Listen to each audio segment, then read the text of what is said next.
الحمد لله رب العالمين والصلاة والسلام على خاتم الأنبياء والمرسلين سيدنا محمد وعلى آله وصحبه أجمعين وخلفاء الراشدين المهديين ومن تبعهم بإحسان إلى يوم الدين. أعوذ بالله من الشيطان الرجيم.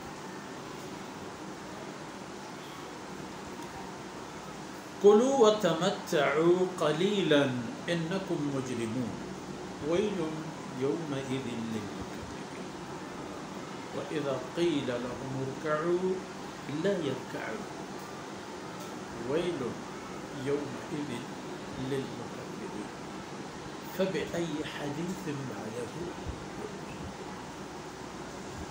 سبحانك لا علم لنا إلا ما علمتنا إنك أنت العليم الحكيم. رب اشرح لي صدري ويسر لي أمري واحلل عقدة من لساني يفقه قولي واجعل لي وزيرا من أهلي رب زدني علما وارزقني فهما. ثم أما بعد. گرامی قدر بھائیو، بہنوں اور پیارے بچوں، سورہ والمرسلات کی آخری مبارک آیتیں ہمارے دل و دماغ کی دنیا کو روشن کر رہی ہیں اور ان حقائق ہمارے سامنے لا رہی ہیں کہ جن سے ہم اپنے آپ کو زندگی میں بچا سکتے ہیں. اگر اللہ رب العزت کی فرمودات پر ایمان اور اعمال کے ذریعے سے ہم اپنے طرز زندگی تبدیل کریں تو بالکل یقینی بات ہے کہ اللہ رب العزت ہمیں اپنے رحمتوں کے لپیٹ میں لے لیں گے. اور یہی تو اللہ رب العزت کا وعدہ ہے. اب کفار کی بات تھی کہ جس طریقے سے اللہ رب العزت کی نعمتیں ان پر تھی تاکہ وہ لوگ اللہ کی ان نعمتوں سے مستفید ہوں، مالا مال ہوں اور اللہ کی بندگی میں لذت محسوس کریں اور آسانی محسوس کریں، ان میں سے ہر ایک نعمت کو انہوں نے جھٹلا دی. ہر ایک مسئلے میں انہوں نے اللہ رب العزت کی فرمودات کو خاطر میں نہیں لایا.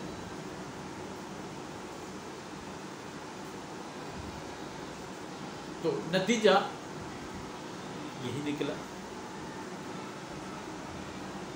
کہ ان کی زندگی کے وہ مراحل بھی آ جائیں گے اور آ گئے کہ اب ان کے لیے جہنم رسید ہونے کے علاوہ کوئی راستہ نہیں ہوگا.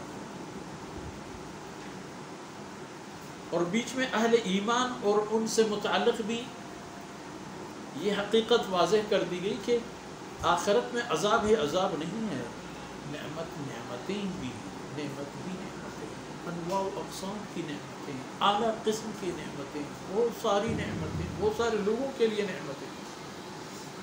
لیکن جنہوں نے ان نعمتوں کو حاصل کیا ہوگا انہیں کہا جائے گا کہ کلوا واشربوا ہنیئا بما کنتم تعملون. جو عمل کرتے تھے دنیا میں یہ ان کے صلے ہیں.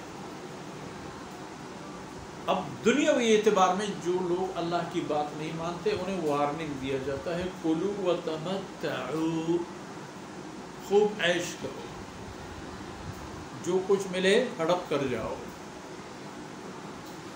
وتمتعوا، خوب لطف اندوز ہو جاؤ. دنیا کی 4 دن والی زندگی میں کوئی اخلاقیات، کوئی نظام، کوئی قانون نہ بناؤ، بس طاقتور ہو تو نظام ہو.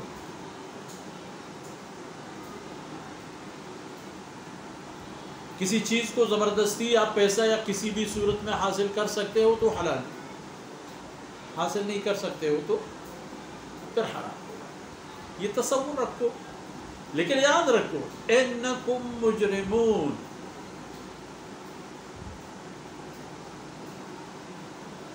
ایک تو یہ ہوگا کہ یہ جو کچھ تعیش والی زندگی گزار رہے ہوگے یہ قلیلہ اور کم مدت کے ہیں،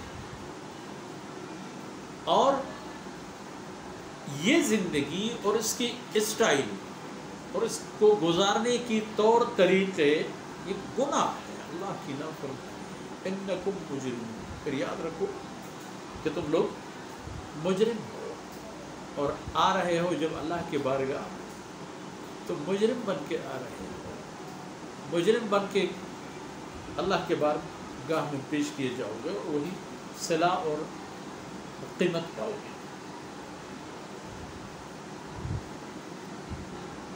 انکم مجرمون ویل یومئذ، اس دن قیامت کے دن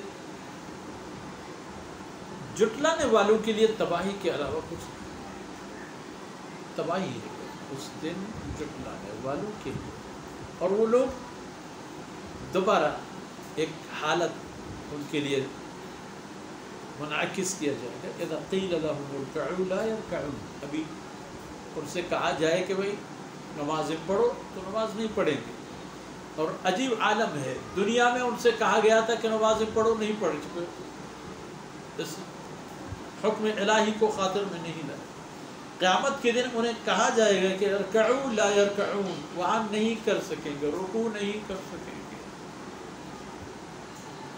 ایک اور مقام پر اللہ رب العزت کے ارشاد گرامی بھی ہے، مفہوم آیت کریمہ کہ سارے سر و سجود ہوں گے جو دنیا میں اللہ کو سجدہ کر رہے تھے، تو ہر عام و خاص کی یہی خواہش و کوشش ہوگی کہ ہم بھی سجدے کریں، موقع ہے، لیکن پیشانی کے بل پر سجدریز ہونے کے بجائے وہ الٹے پیٹھ کے بل پر وہ گر جائیں گے۔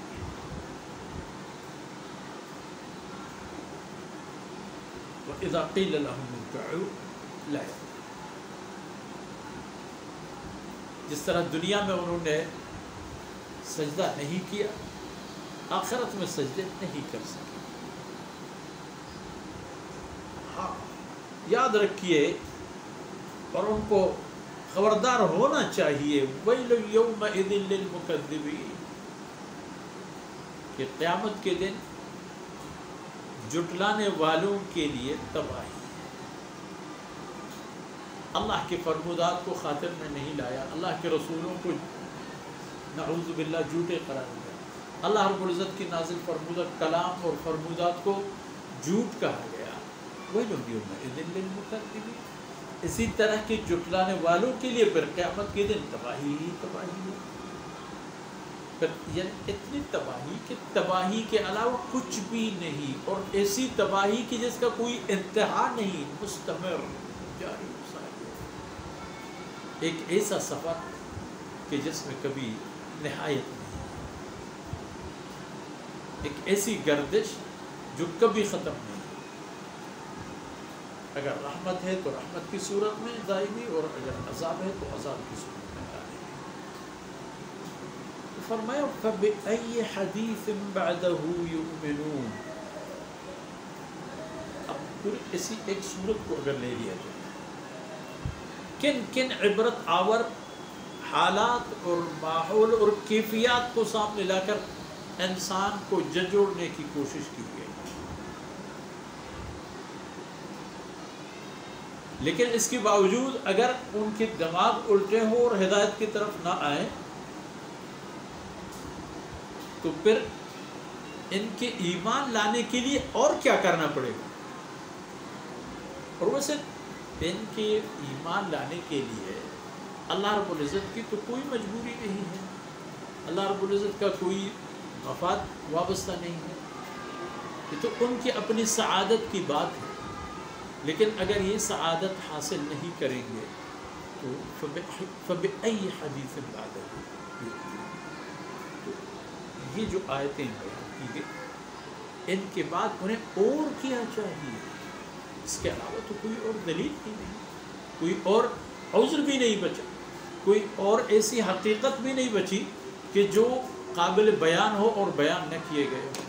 کل ملا کر اس صورت کے اندر تمام نعمتوں کے انواع و اقسام، تمام حالات اور کیفیات اور اللہ رب العزت کی سلوک اور مہربانیوں کے انداز، انبیاء علیہ السلام کی محنت اور خدمات بیان ہوئے، اور ہر طریقے میں انہوں نے انبیاء علیہ السلام کو جھٹلایا. تو فبأي حدیث بعدہ، اور کیا بات ہوگی جس کے بلبوتے پر وہ ایمان لائے. مطلب یعنی ایمان لانا نہیں ہے، اور ان کی نصیب و مقدر میں ایمان نہیں، اور ان کو جہنم کی ایندھن بننا ہے. تو چونکہ مکی آیتوں کا مقصد بھی بیدار کرنا ہوتا ہے، انسان کو جھنجھوڑنا ہوتا ہے، اور اس کو اکسانا ہوتا ہے جہنم سے اپنے رستہ تبدیل کر کے جنت کی طرف جانے کے لیے. ان معروضات کے ساتھ آج کی باتیں اور نشستیں اختتام پذیر ہوتی ہیں، اور اس سورہ مبارکہ بھی اپنے اختتام کو پہنچا. اللہ رب العزت کمی کوتاہیوں سے درگزر فرمائے، اور جو کہا سنا گیا اللہ رب العزت ان کو ہمارے اور ہمارے عزیزوں کی طرف سے قبول فرمائے، اور ہمارے نامہ اعمال میں نیکیوں میں شامل ہو جائے. وصلی اللہ علی نبینا محمد وعلی آلہ وصحبہ اجمعین.